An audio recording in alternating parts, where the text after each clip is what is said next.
بسم اللہ الرحمن الرحیم۔ جناب آج سٹوریز آپ کے ساتھ ڈسکس کرنی ہیں دونوں ہی بڑی اہم سٹوریز ہیں۔ پہلی بات یہ ہے کہ نون لیگ کے بلوچستان کے صدر جنرل ریٹائرڈ عبدالقادر بلوچ صاحب نے نون لیگ چھوڑنے کا فیصلہ کیوں کیا۔ اسی کے ساتھ یہ بھی ڈسکس کریں گے کہ اگر یہ ایسا فیصلہ ہو گیا، انہوں نے اعلان باقاعدہ کر دیا تو کیا ہوگا، کیا یہ سلسلہ رکے گا یا آگے جائے گا، اور یا اگر آگے جائے گا تو کہاں تک جائے گا، یا نہیں جائے گا تو کب تک، یہ سب کچھ ڈیٹیل میں ڈسکس کریں گے۔ دوسری سٹوری یہ ڈسکس کریں گے جناب کہ وزیر داخلہ، وفاقی وزیر داخلہ بریگیڈیئر ریٹائرڈ اعجاز شاہ صاحب، انہوں نے دھمکیاں لگانا شروع کر دیں دہشت گردوں کا نام لے کر، طالبان کا نام لے کر نون لیگ کو۔ یہ کہاں دھمکیاں لگائیں، کیا کہا، اس کا تناظر کیا تھا، کس ریفرنس سے لگائیں، اس کو ڈسکس کریں گے۔ پہلی بات پہ آ جائیں جناب، جنرل ریٹائرڈ عبدالقادر بلوچ صاحب، جن پہ کچھ عرصہ پہلے وہ دہشت گردی کا، اپنا غداری کا، بغاوت کا مقدمہ بھی ہوا تھا لاہور میں، جو ایف آئی آر کٹی تھی، اب جناب وہ بعد میں پھر ختم ہو گئی ان پر۔ انہوں نے کچھ میڈیا ذرائع نے یہ دعویٰ کیا ہے کہ مستعفی ہونے کا فیصلہ کیا ہے۔ اس کا باقاعدہ اعلان وہ ایک پریس کانفرنس میں کریں گے۔ اچھا، تنازعہ کیا تھا، پہلے میں یہ بتاؤں گا کہ تنازعہ کیا تھا۔ اس کو تو بعد میں بڑے تنازعہ بنا دیے جاتے ہیں نا کہ جناب وہ بیانیہ سے انحراف کر رہے ہیں، وہ بیانیہ کا وزن نہیں اٹھا رہے، وغیرہ وغیرہ، تو پھر اس طریقے سے۔ لیکن اصل میں وہ تنازعہ تھا کیا؟ تنازعہ یہ تھا، ڈسپیوٹ یہ تھا، اختلاف یہ تھا کہ سابق وزیر اعلیٰ آپ جانتے ہیں ثناء اللہ زہری صاحب، جو کہ نون لیگ کی طرف سے وزیر اعلیٰ تھے بلوچستان میں، جب بلوچستان میں ان کی حکومت گروائی گئی، ٹھیک ہے نا۔ اچھا، ان کو نا پی ڈی ایم کا جو کوئٹہ والا جلسہ، اس میں نہیں بلایا گیا، ٹھیک۔ جنرل عبدالقادر صاحب یہ چاہ رہے تھے کہ ان کو بلائیں، انہوں نے کہا کہ جی نہیں، ان کو نہیں بلائیں گے۔ اچھا، کیوں نہیں بلایا گیا؟ شاہد خاقان عباسی کہتے ہیں کہ پارٹی قیادت کی مشاورت سے نہیں بلایا گیا۔ 2.5 سال سے وہ ملک سے باہر تھے، ٹھیک ہے نا۔ اچھا، پھر اس کے بعد یہ بھی بتایا گیا کہ نواز شریف صاحب نے اس وقت ان کو منع کیا۔ یہ میں وہ بتا رہا ہوں جو ان کی اپنی پارٹی کا موقف ہے۔ کہتے ہیں کہ نواز شریف صاحب نے ان کو منع کیا تھا کہ آپ نے وزارت اعلیٰ کے عہدے سے استعفیٰ نہیں دینا اس وقت، یعنی یہ 2018 کی بات ہو رہی ہے، جب الیکشن سے چند ماہ پہلے انہوں نے کہا تھا کہ آپ نے استعفیٰ نہیں دینا، بھلے یہ عدم اعتماد لے آئیں، پتہ چلے نا کہ اس طریقے سے، تو آپ نے کم از کم ریزائن نہیں کرنا۔ لیکن انہوں نے ان کے منع کرنے کے باوجود تب بھی انہوں نے پہلے ریزائن کر دیا تھا، یہ کہہ کر کہ عدم اعتماد کے خوف سے، ٹھیک ہے۔ اچھا، وہ کہہ رہے ہیں نون لیگ والے کہ جب وہ تحریک کے ساتھ ہی نہیں ہیں، 2.5 سال سے ملک سے باہر ہیں، ان کو پی ڈی ایم میں کیوں بلائیں؟ اچھا، احسن اقبال صاحب نے بڑی امپارٹنٹ بات کی، انہوں نے کہا کہ اختر مینگل صاحب اور ثناء اللہ زہری صاحب کے آپس میں اختلافات تھے، تنازعہ تھا، تو ظاہر ہے اختر مینگل صاحب اس جلسے کی روح رواں تھے، پی ڈی ایم میں بھی وہ اب ہیں، تو اب اس حوالے سے وہ کہہ رہے ہیں کہ جناب ان کو کیوں ہم بلاتے، کس لیے بلاتے جب ان کے اتنے اختلافات تھے؟ تو کہہ رہے ہیں، بہت سارے لوگ بتا رہے ہیں کہ اختر مینگل صاحب ہی تھے کہ جنہوں نے اپنا ایک باہر کا نمبر اس طریقے سے کر کے موبائل سروس کے بند ہونے کے باوجود تب بھی نواز شریف صاحب کی تقریر، بلاول صاحب کی تقریر انہوں نے پاسبل بنائی، ٹھیک ہے۔ اچھا جی، اب آ جائیں کہ اس کے احسن اقبال صاحب نے یہ بھی کہا ہے کہ عبدالقادر بلوچ صاحب استعفیٰ دینا چاہیں تو ان کی مرضی ہے، تو اس کا مطلب یہ ہے کہ نون لیگ یہ بتا رہی ہے کہ جو بھی جانا چاہے جی بسم اللہ، ان کے لیے راستے کھلے ہیں، ٹھیک ہو گیا۔ اچھا، اگر وہ اب میں آ جائیں اس پر کہ اگر وہ استعفیٰ دے دیں تو کیا ہوگا؟ اس کا بالکل میں سمجھتا ہوں کہ بلنٹ جواب یہ ہے کہ کچھ بھی نہیں ہوگا۔ کیوں؟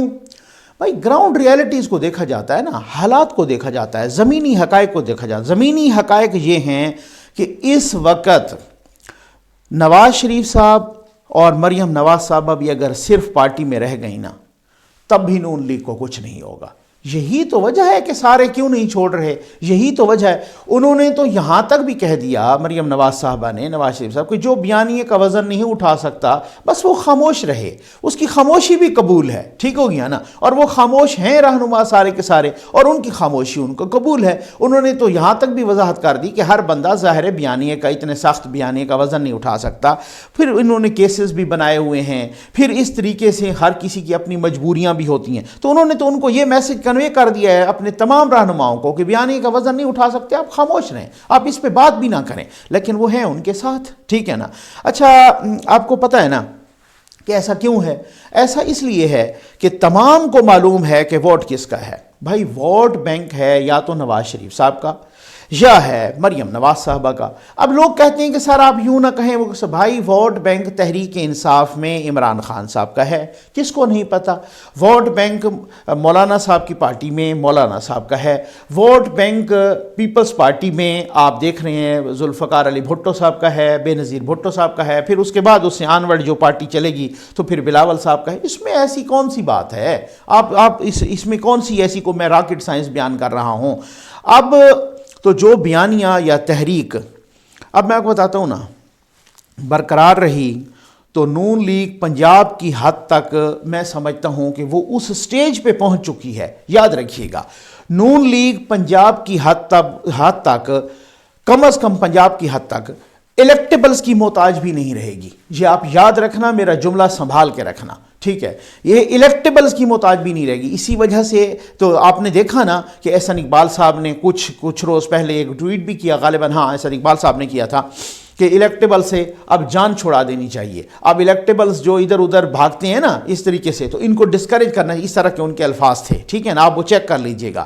اب نون لیگ کا میں آپ کو جو گراؤنڈ ریالٹیز ہیں وہ بتا رہا ہوں کہ نون لیگ کا ورکر، سپورٹرز، ووٹر اب جارحانہ بیانیے کا عادی ہو چکا ہے۔ وہ عادی نہیں ہو چکا بلکہ میں تو یوں کہوں گا کہ نون لیگ کا ہر ووٹر، سپورٹر اور ورکر جارحانہ بیانیے کا ایڈکٹ ہو چکا ہے۔ یعنی اس ووٹر، سپورٹر اور ورکر کو نواز شریف اور مریم نواز کے جارحانہ بیانیے کا نشہ ہو چکا ہے۔ یہ میں پوری ذمہ داری سے کہہ رہا ہوں، ٹھیک ہو گیا نا؟ اچھا پنجاب میں تو تب بھی وہ جیت گئے تھے، آپ کو معلوم ہے کہ جب وہ زیر عتاب تھے، ہے نا؟ ٹھیک ہے نا؟ یہ تو جہانگیر ترین صاحب کے جہاز نے کمال دکھایا، اور پھر جہاز کے پیچھے جو اب میں آپ کو کیا کہوں، ٹھیک ہے نا، جو پیچھے تھے جہاز کے انہوں نے کمال دکھایا۔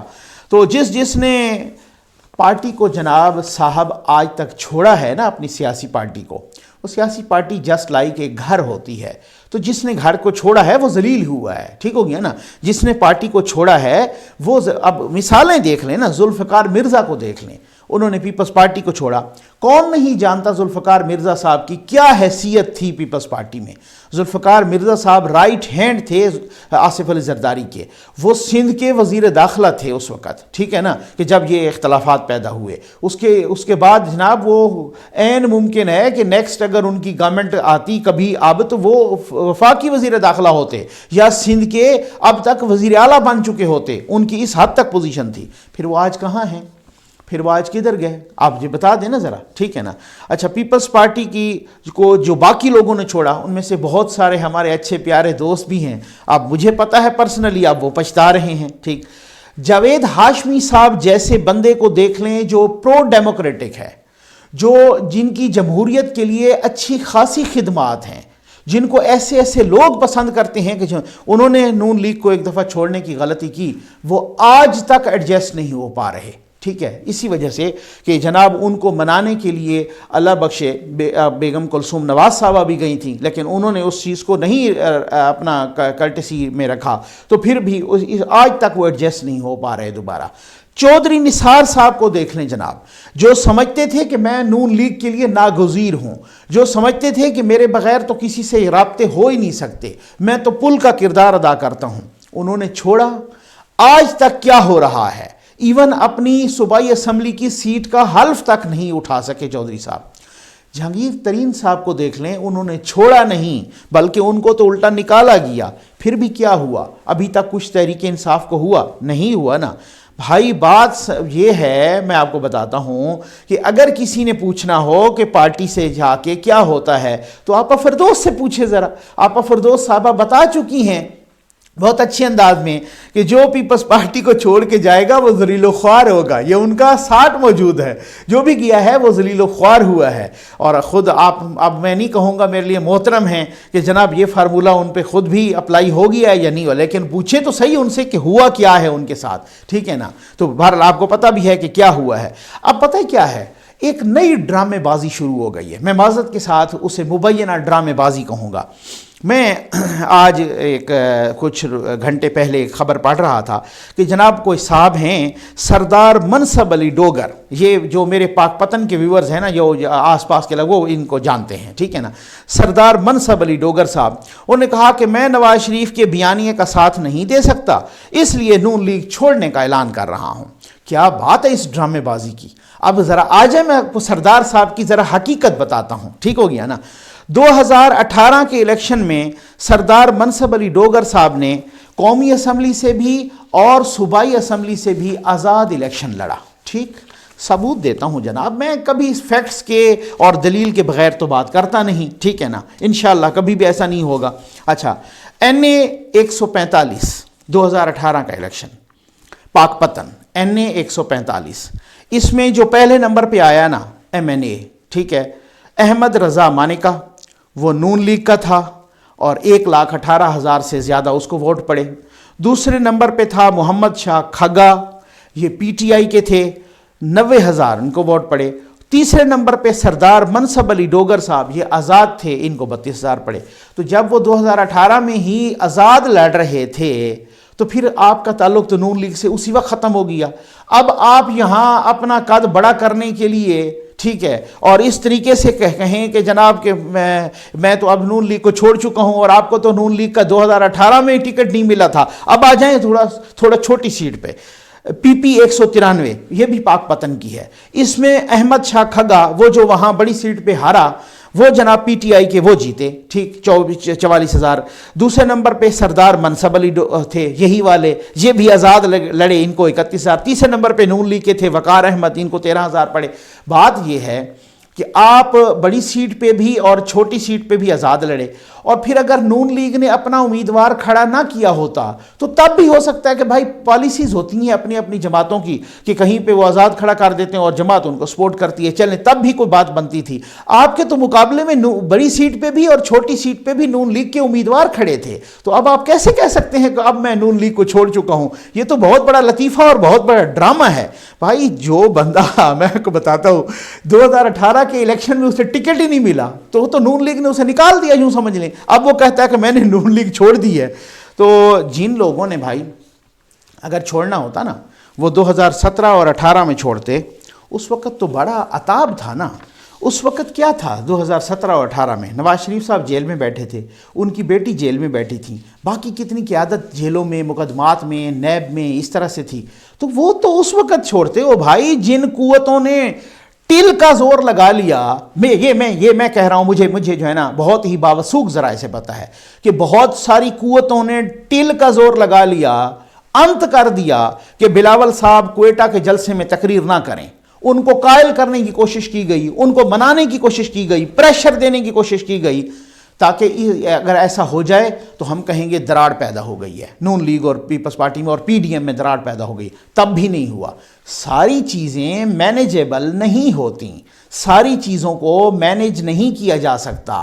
ٹیکٹس سے، ڈراموں سے، پریشر سے، ان ساری چیزوں سے ایسا نہیں ہو سکتا. میں آپ کو انتہائی باوثوق یہ میں آپ کو بتاتا ہوں نا، اس وقت جو صورتحال ہے، اس وقت جو نون لیگی بڑے ذرائع کہہ رہے ہیں، کہیں جی سارے چھوڑ کے بھی چلے جائیں، سب کو پتہ ہے، کہہ رہے ہیں نقوی صاحب یہ سب کو معلوم ہے کہ اگر سارے بھی چھوڑ کے چلے جائیں، صرف مریم نواز اور نواز شریف بچ جائیں دو، تب بھی اگلا الیکشن نون لیگ جیتے گی. آپ دیکھ لیجئے گا، ہم الیکٹیبلز کو سائیڈ کر کے ہم ایسے بندوں کو ٹکٹ دیں گے.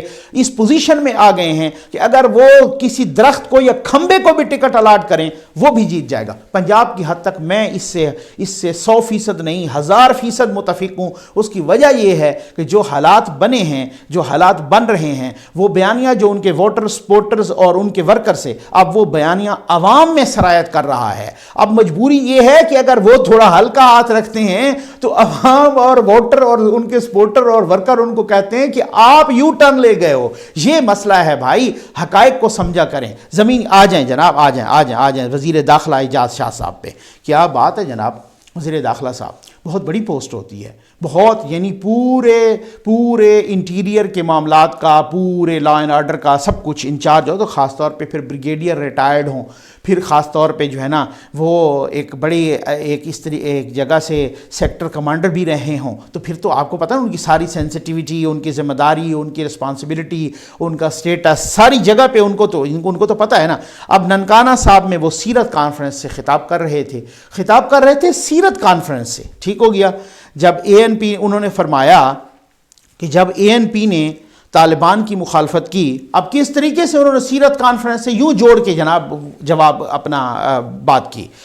اب وزیر داخلہ صاحب اعجاز شاہ صاحب، بریگیڈیئر ریٹائرڈ اعجاز شاہ صاحب فرماتے ہیں کہ جب ANP نے طالبان کی مخالفت کی تو انہوں نے کن نے؟ طالبان نے میاں افتخار کے بیٹے کو مار دیا، بشیر احمد بلور کو خیر انہوں نے غلام احمد بلور کہہ دیا، یعنی یا آپ جوش خطابت کہیں یا کسی کے بغض میں کہیں، ان کو وہ نام بھی بھول گیا۔ طالبان نے تو شہید کیا تھا بشیر احمد بلور کو، اب انہوں نے اللہ ان کی زندگی کرے، انہوں نے غلام احمد بلور کو ہی مروا دیا، ٹھیک ہو گیا نا۔ بہرحال جلدی میں چلیں، پھر اس کے بعد کہا کہ بلور خاندان دہشت گردی کے لپیٹ میں آ گیا، پھر آپ دیکھ لیں ان کے ساتھ کیا ہوا، اور ساتھ یہ بھی کہہ دیا کہ آج نون لیگ کا بھی وہی بیانیہ ہے، اور وہ اللہ ان کو ہدایت دے، یہ ان کی زبانی وزیر داخلہ صاحب کے کہہ رہے ہیں کہ نون لیگ کے جیالوں کے لیے میں دعا گو بھی ہوں کہ اللہ ان کی حفاظت کرے، لیکن ساتھ یہ بھی کہہ دیا کہ وہ ولنریبل ہیں، ولنریبل یعنی کہ وہ مارے جا سکتے ہیں، اللہ معاف کرے، ٹھیک ہو گیا نا۔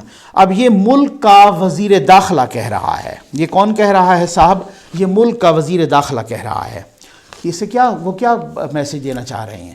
کیا وہ یہ میسیج دینا چاہ رہے ہیں کہ جو طالبان ہیں وہ حکومت کا ونگ ہے؟ میں معذرت کے ساتھ کہوں گا، مبینہ طور پہ کیا وہ یہ میسیج دینا چاہ رہے ہیں کہ طالبان حکومت کا ونگ ہیں؟ کیا وہ یہ میسیج اب ANP کا جو اس وقت بیانیہ تھا اور جس طریقے سے ANP کو ہٹ کیا گیا، کیا وہ صرف ANP کا بیانیہ تھا؟ بھائی اتنی قوم نے قربانیاں دی ہیں، پوری پاکستانی قوم نے، پاکستانی فوج نے، پاکستان کی پولیس نے، سب کسی نے، ججز نے، بیوروکریسی نے، عام شہریوں نے، بچوں نے، خواتین نے، سویلینز نے، سب نے قربانیاں دی ہیں۔ وہ بیانیہ تو بڑا ایک اس طرح کا بیانیہ تھا کہ ہم نے دہشت گردی سے لڑنا ہے اور دہشت گردی کی جنگ ہم نے جیتنی ہے، اور حکومت نے کوشش کی، اس وقت نون لیگ کی حکومت تھی، اور پھر اس کے بعد پاک فوج نے بھی اسی طریقے سے۔ تو آپ یہ میسیج کیا دینا چاہتے ہیں کہ ANP نے جو بیانیہ اڈاپٹ کیا تھا، آپٹ کیا تھا، جو اپنایا تھا، کیا وہ بیانیہ غلط تھا؟ کیا وہ اور آج نون لیگ کا کیا بیانیہ ہے؟ کیا نون لیگ کا بیانیہ کو طالبان کے خلاف ہے، یا اگر خلاف ہے دہشت گردی کے خلاف ہے، وہ تو ایک سیپریٹ بات ہے نا۔ کیا وہ طالبان کو ہٹ کر رہے ہیں؟ کیا وہ طالبان کے خلاف بات کر رہے ہیں؟ آپ نے کہاں کی بات کہاں کی جوڑی اور دھمکی لگا دی، دہشت گردوں کی دھمکی لگا دی۔ تو آپ کیا کہہ رہے ہیں کہ دہشت گردوں کو یہ حکومت یا ریاست پال رہی ہے، اب یہ کہہ رہے ہیں۔ اور اگر نون لیگ والے ولنریبل ہیں، نون لیگ والے مارے جا سکتے ہیں، تو پھر ریاست کیا چنے بیچ رہی ہے؟ ریاست کا کام ہے، ہر شہری کی ذمہ داری ہے اس کی کہ ہر شہری کی حفاظت کرے۔ اب میں انتہائی افسوس کے ساتھ کہوں گا کہ اگر ایسے بیانات کو بھارت اٹھائے اور اگلے اجلاس میں لے جائے FATF اور وہ مطالبہ کرے کہ پاکستان کو بلیک لسٹ کرو، تو کیا ہم پھر یہی ہوں گے جو شور کریں گے دیکھو جی بھارت ہمارے خلاف جو ہے نا سازش کر رہا ہے؟ بھائی ہم خود اپنے خلاف سازش کر رہے ہیں، ہم کیا میسیج دے رہے ہیں؟ ہم کیا، یعنی کہ آپ اگر نواز شریف کو کھائی میں پھینکنا چاہتے ہیں تو آپ کو یہ خیال نہیں ہے کہ اللہ معاف کرے آپ پاکستان کو کھائی میں پھینک رہے ہیں، خدا نخواستہ میرے منہ میں خاک۔ آپ یہ تو نہ کریں کہ جناب کہ وہ کہتے ہیں نا کہ کسی کی مرغی مارنے کے لیے آپ اپنی دیوار گرا رہے ہیں۔ نواز شریف کی مرغی مارنے کے لیے آپ نے دیوار کو دھکا دے دیا اور وہ قوم کی دیوار ہے۔ یہ تو اب اس طریقے سے تو نہ کریں نا۔ اب ذرا تھوڑا سا آ جائیں، میں بتاتا ہوں کہ یہ ایاز صادق صاحب اور فواد چودھری صاحب کا جو بیانیہ ہے، ایاز صادق صاحب نے کل اس پہ پریس کانفرنس کر لی، وہ ڈٹے ہوئے ہیں اسی بیانیے پہ۔ انہوں نے کہا کہ میرا پاک فوج کے ساتھ کوئی مسئلہ نہیں ہے، اور انڈیا کا جب وہاں پہ جو میڈیا میں سارا چلا، انہوں نے کہا وہ بھی اس کی بھی مذمت کی، لیکن میں اپنے اس بیانیے پہ قائم ہوں، میں نے بالکل جو کہا ہے اس پہ میں قائم کھڑا ہوں۔ پھر ایک پریس کانفرنس بھی کی نون لیگ نے بھی کل جاتی عمرہ میں، انہوں نے بھی کہا کہ بالکل ہم اپنے اس ہر قسم کے بیانیے پہ اور اپنے جو اصولی سٹینڈ ہے اس پہ ڈٹے ہوئے ہیں۔ اچھا، اب ایاز صادق صاحب نے جو کہا نا، میں آپ کو کہتا ہوں کہ بھائی آپ اختلاف کر سکتے ہیں، آپ کنٹرول ٹاور اختلاف کر سکتا ہے، پاک فوج اختلاف کر سکتی ہے، اس میں ایسی کون سی بات ہے؟ حکومت اختلاف کر سکتی ہے، اور میں آپ کو کہتا ہوں کہ کوئی شہری بھی اختلاف کر سکتا ہے، کوئی جرنلسٹ بھی اختلاف کر سکتا ہے، فواد چودھری صاحب کا جو بیانیہ اس سے بھی اختلاف کیا جا سکتا ہے، لیکن بات یہ ہے انصاف سے بتائیے گا، انصاف سے۔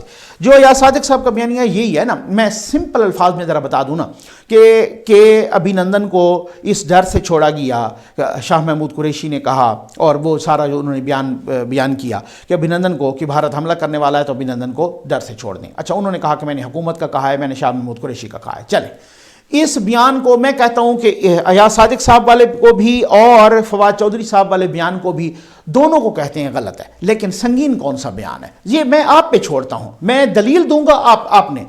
ایاز صادق صاحب نے کہا ہے ڈر سے چھوڑا ہے، اس سے تو یہ ہوگا نا کہ چلیں جی انڈیا کے میڈیا نے مذاق اڑایا، انڈیا نے ہنس لیا، انڈیا نے مثال کے طور پہ یہ کیا، ان کی حکومت نے مذاق اڑایا، فلاں کی بے عزتی ہو گئی، فلاں کی حکومت کی یہ ہو، آپ کچھ لوگ پی ٹی آئی کے دوست کہہ رہے ہیں کہ جی ریاست کی، اسی طرح سے کنٹرول ٹاور بھی کہہ رہا ہے کہ فلاں کی یہ غلط ہوگا، چلیں میں مان لیا، ٹھیک۔ لیکن یہ ہوا نا کہ وہ جگ ہسائی ہوئی انڈیا میں، جگ ہسائی بھی آپ اس کو نہیں کہہ سکتے، انڈیا ہسائی ہوئی، ٹھیک ہو گیا نا، انڈیا ہنسا، ہمارا جو روایتی حریف ہے وہ ہنسا، اس طرح سے۔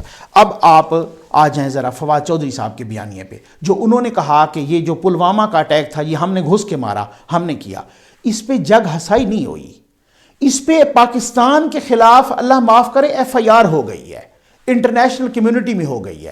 آپ دیکھ لیجئے گا، یہی انڈیا ہوگا جو ایف اے ٹی ایف میں اس بیان کو لے کے جائے گا۔ اب انڈیا کا پورا میڈیا پیٹ رہا ہے اس چیز کو، چیخ رہا ہے اور بڑا اس کو اچھال رہا ہے کہ آپ کا اپنا وزیر کہہ رہا ہے، ایاز صادق صاحب وزیر نہیں ہیں، اب وہ سپیکر نہیں ہیں، لیکن پھر بھی ان کا بہت بڑا قد ہے، وہ سابق سپیکر رہے ہیں، اب بھی ایم این اے ہیں، ٹھیک ہے نا، میں یہ نہیں کہہ رہا، لیکن اب حکومت کا وزیر کہہ رہا ہے کہ پلوامہ ہم نے کیا، یعنی پلوامہ مبینہ طور پہ ریاست پاکستان نے کیا۔ آپ یہ کہنا چاہ رہے ہیں اس کو تو آپ تسلیم کر چکے ہیں، اس کو تو مبینہ طور پہ آپ اپنا جرم تسلیم کر چکے ہیں، اس سے تو ایف آئی آر کٹ جائے گی انٹرنیشنل کمیونٹی میں، اس نے تو انٹرنیشنل لا میں ایف آئی آر کٹ جائے گی آپ کے خلاف، اس سے تو انڈیا اس چیز کو لے کے ایف اے ٹی ایف میں چلا جائے گا۔ آپ مجھے انصاف سے بتائیں، میں یہ نہیں کہہ رہا چلیں دونوں بیانات نہیں آنے چاہیے تھے، لیکن بیانات کی سنگینی کیا ہے، تو سنگینی کو تو ذرا تھوڑا سا دیکھ لیجئے نا بھائی، سنگینی کو تو دیکھ لیجئے کہ بیان کس کا سنگین ہے۔ ایک پہ اتنا ہنگامہ ہو گیا، دھمکیاں لگ گئیں، جناب طالبان تب کی دھمکیاں لگ گئیں، دوسرا فواد چودھری صاحب نے کیا کیا۔ اب آپ ذرا اندازہ کریں کہ عمران خان صاحب اگر اپنی کتاب میں لکھیں کہ یہ جو سوات آپریشن کیا گیا، یہ سوات آپریشن امریکی ڈالر بٹورنے کے لیے کیا گیا، کس نے کیا تھا؟ پاک فوج نے کیا تھا نا، حکومت کے ریاست کے کہنے پہ کیا تھا نا، تو کس پہ الزام لگا رہے ہیں وہ کس کے لیے، وہ کس ہیں؟ اسامہ بن لادن والے اسی مسئلے پر بہت کچھ لکھا ہے نا اپنی کتاب میں نا، وہ لکھیں تو کوئی مسئلہ نہیں ہے، کوئی بیانیہ غلط نہیں ہے، کچھ بھی نہیں ہے۔ اور آپ یعنی کہ آپ یہ کرنا اکراس دا بورڈ ایک بات ہونی چاہیے، میرا خیال ہے اب وہ ایک ایسی سٹیج پہ آ گئی ہے صورتحال، ایک پی ڈی ایم نے یا نواز شریف صاحب نے یا مریم نواز صاحبہ نے یا باقی اپوزیشن کے تجاج نے، میں نے پہلے کہا تھا یہ ٹوکری موندی نہیں ہوگی، اور میں نے پہلے یہ بھی کہا تھا کہ اب وہ والے حالات نہیں ہیں، اب بہت سارے ہمیں اپنے نیشنل، اپنے قومی معاشرتی انفراسٹرکچر میں، اپنے قومی معاشرتی نومنکلیچر میں بہت ساری تبدیلیاں کرنی پڑیں گی، ان تبدیلیوں کو روکنا اتنا آسان نہیں ہے۔ امید ہے آپ کو ویڈیو پسند آئی ہوگی، آپ کا بہت بہت شکریہ۔